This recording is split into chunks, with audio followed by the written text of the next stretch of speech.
Welcome back, ladies and gentlemen. Here we are. Chapter 19. 19. 3 more to go. Anyway, let's dive right in. Into the ruin. When Charlie got to the academy next morning, he noticed that there was a buzz of excitement in the hall. Children were finding it hard not to talk. They kept nudging each other and pointing to the long table that had been placed against one of the paneled walls. It was covered with small glass lanterns. "It's the ruin game tonight," Fidelio told Charlie. They had reached the cloakroom, which was full of chattering children. "What happens?" asked Charlie, thinking of the girl who never came out. "I don't know how to play it." "It's not really a game," said Fidelio. "It's more of a hunt. At the center of the ruin, a medal has been hidden. The winner has to find the medal and get out of the ruin before an hour has passed. Each department takes it in turn. Tonight it's drama, tomorrow it'll be art, and it's us on Wednesday. It's not easy. Last year, no one found the medal. And the year before, someone found it, but it took them 3 hours to get out, so it didn't count." "Is it worth it?" said Charlie. "It's just a medal." "The winner gets a whole year free of detention, unless they do something really bad. They also get days off, and free stuff like new instruments or paint boxes or dressing up clothes. Plus, it just makes you feel good." "Oh." Charlie had a sinking feeling. He told himself he was silly. There would be 100 children in the ruin. How could anyone get lost? And yet, people had disappeared in there. And someone could turn into a wild beast and go in to find prey. "Don't look so grim, Charlie," said Fidelio. "Tonight, we'll watch from the gallery in the art department. It overlooks the garden. You'll enjoy it, I promise you." After supper that night, the children from the drama department filed into the hall and collected their lanterns. The gallery overlooking the garden began to file up with spectators. One by one, the children with the purple capes emerged into the garden. Charlie was glad that Olivia had decided to wear sensible shoes, the sort of shoes she could run in if anything chased her. A single file of flickering lanterns moved across the grass like a long, glittering snake. And then, gradually, the head of the snake began to disappear as children were swallowed by the dark walls of the ruin. "What now?" breathed Charlie. "We wait," said Fidelio. They didn't have to wait long. Some of the younger children began to run out of the ruin very soon after going in. They were either scared of the dark or of getting lost. Their names were ticked off as they ran back into the hall. Lanterns were nervously returned, and sheepish children went eagerly to bed. Olivia was one of the last to come back. Fidelio and Charlie were waiting on the stairs that led to her dormitory. "I didn't like it out there tonight," she said. "There was something behind those walls that gave me the creeps. I kept seeing the shadow. It was there one minute, and then it was gone." "What sort of shadow?" asked Fidelio. "An animal," said Olivia. "Maybe a dog? I don't know.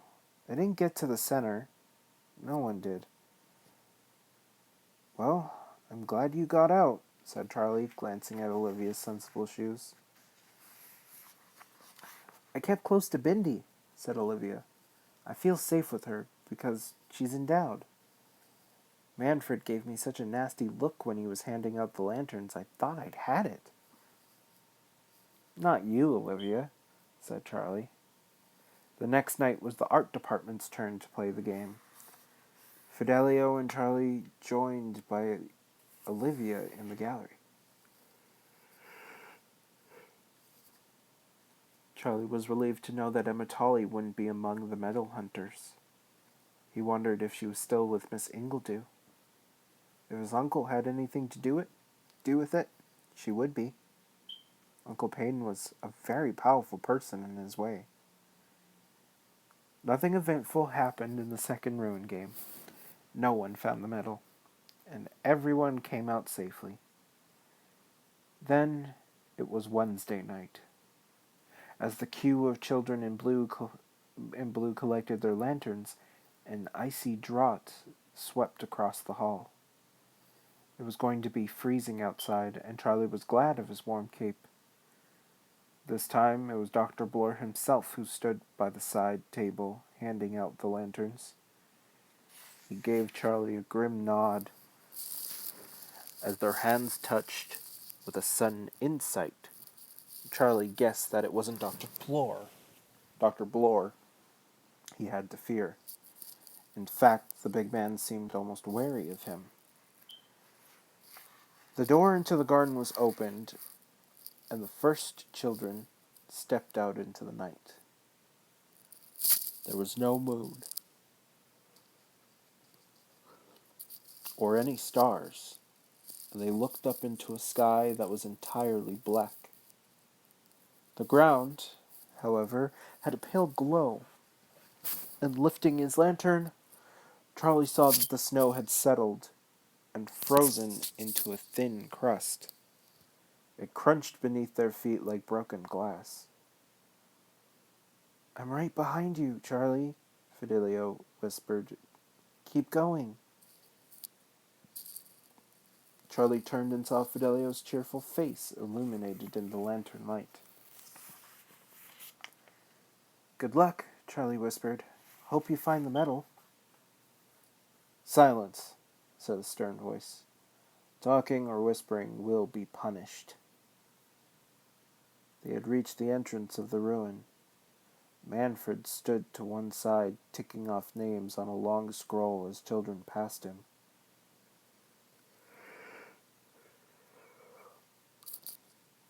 Above his head swung a large lantern, and Charlie saw that Zelda Dobininsky was standing behind Manfred, holding the pole that supported the lantern. She gave Charlie a chilly stare as he stepped through the stone arch. He found himself in a paved courtyard surrounded by tall, thick hedges. Facing him were 5 stone arches separated by 4 stone seats. Fidelio nudged Charlie and nodded to the middle arch. They set off. At first it appeared that they were the only ones to have chosen the middle arch. But gradually they began to find little groups of children hurrying across their path or scurrying beside them. Some of the children were even running in the opposite direction.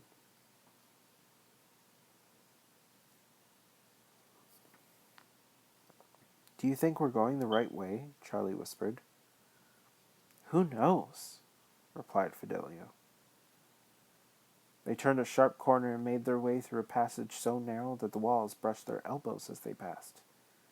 Now and again they would emerge into a glade where a fountain splashed into an icy pool. A great stone fish was Charlie's favorite, and Fidelio had to pull at his cape to get him away from it. Sometimes they would stumble against a crumbling statue or a mildewed urn. And as time went on, a deep silence began to fall about them. They could no longer hear the swish and patter of hurrying feet, or the hushed muttering of other children. "How do we know we've reached the center?" Charlie whispered. "There's a tomb," said Fidelio. "That's all I know." "A tomb? I wonder whose." "Charlie!" Fidelio said out loud. "Stand still. There's something wrong with your cape." "What?" Charlie swung round and stared at his cape. It was glowing. Tiny, brilliant threads ran everywhere through the fabric, giving it the appearance of a strange, sparkling cloud. My aunt made it, said Charlie. But why did she do this? Maybe so someone could follow you in the dark, said Fidelio. Or hunt you. Charlie pulled off the cape and flung it to the ground. Well, they're not going to get me, he declared. I might freeze to death, but I'm not going to be caught. You can share mine if it gets too cold, said Fidelio. The next passage they chose was more like a tunnel. They had almost to bend in half to avoid bumping their heads on the low-beamed ceiling. Charlie began to feel breathless in such a confined space. He hurried forward and emerged into a circular glade. 3 statues stood in the center, though by now Charlie could hardly make out what they were. He realized his candle had nearly burned through. Expecting his friend to come out of the tunnel behind him, he called, Hey, Fidelio, look at this. There was no answer. Charlie peered into the tunnel. There was no light. No Fidelio. Hey, come on, stop mucking around. Charlie dashed back into the tunnel. With his free hand, he groped at the walls and at the dark space in front of him. Had his friend fallen or slipped into another passage? Fidelio! Fidelio! Called Charlie, not caring about punishments. His calls were met by silence, and then his candle went out. Charlie realized that he had known all along this would happen. He had broken the rules, like his father before him. He had rescued Emma Tully, and now he was being punished. But he wasn't going to give in without a fight. Flinging down his useless lantern, Charlie began to feel his way back through the tunnel. At some stage it must have branched off into another open passage because he could smell fresh air again, though it wasn't exactly fresh, but more of a mixture of leaf mold and damp stone. Turning a sharp corner, he caught sight of a light, and hardly able to believe his luck, he ran towards it. The lantern was standing on a great stone tomb. Someone bobbed up from behind it, and Charlie saw Billy Raven's white head. The round frames in his spectacles glowed like tiny moons. I found it, cried Billy. He held up a shiny gold disc on a chain. Well done, said Charlie. I've lost my lantern, Billy. Can I come with you? It's mine, said Billy. He grabbed his lantern and leapt away. It's okay. I won't take it, Billy. Charlie watched the light bob away from him, and then it vanished. He had no idea which way Billy had gone. It was impossible to guess. There wasn't even a sound to guide him. And then there was a sound. The soft tread of hurrying feet, 4 of them, and there was the low breath of a panting animal. Charlie leapt forward, stumbling and reeling. He ran from the soft footfalls, the smell, and the sour smell of a beast. Fidelio had given up looking for Charlie. He thought perhaps his friend had found a way out of the ruin already. Something strange had happened in the narrow tunnel. He'd been pushed through a gap into another passage, but he couldn't see who had pushed him. He asked several children if they'd seen Charlie. They hadn't. Billy Raven found the medal, someone said. Thought Fidelio. I wonder how. He seemed to be the last one to leave the ruin. Has Charlie Bone come out? he asked Manfred, who was now crossing names off the scroll. Ages ago, said Manfred. Are you sure? Of course I am, Manfred snarled. Fidelio ran indoors. He asked everyone he met if they'd seen Charlie Bone. Everyone who knew Charlie by sight swore they hadn't seen him. What's up? Asked Olivia when she saw Fidelio's grim expression. Charlie's still in the ruin, he told her. No, but it's ages. They said everyone was out. Not true, said Fidelio. He ran up to the dormitory. Billy Raven was sitting on his bed. Several boys stood round him, admiring the medal that hung from a chain around his neck. Have you seen Charlie Bone? Fidelio asked them. No, they all replied. Billy Raven just shook his head. Congratulations, said Fidelio. I see that you won. He sank on his bed. He didn't know what to do. Half an hour later, a voice called, Lights out in 5 minutes. Fidelio dashed into the passage. Matron, he said, Charlie Bone hasn't come in. The tall woman in her starched blue uniform didn't even turn around. Oh dear, she said, and marched on.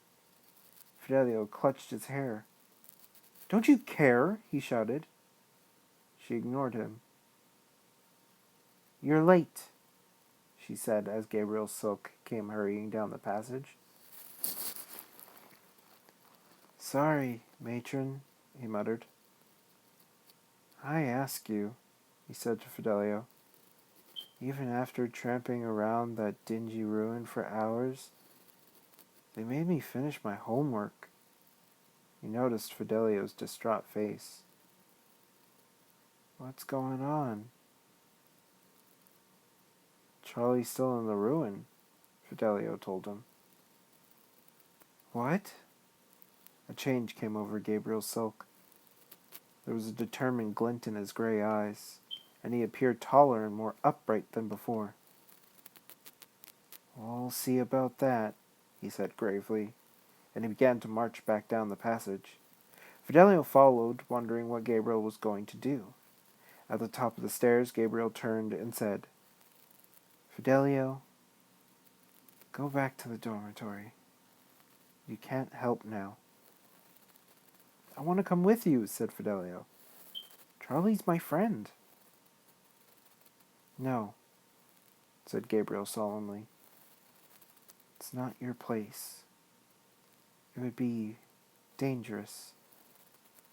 You must leave it to us. Gabriel seemed to have acquired a very compelling stare. Fidelio stepped back. Who do you mean by us? He asked. The children of the Red King, said Gabriel, and he ran down the stairs. And that is the end of this chapter. Thank you so much for listening. We're 2 more chapters away from being done. Thank you as always. I hope you guys enjoyed. And please share, like, subscribe, comment. Let me know what you guys want to hear or what your thoughts was on the chapter.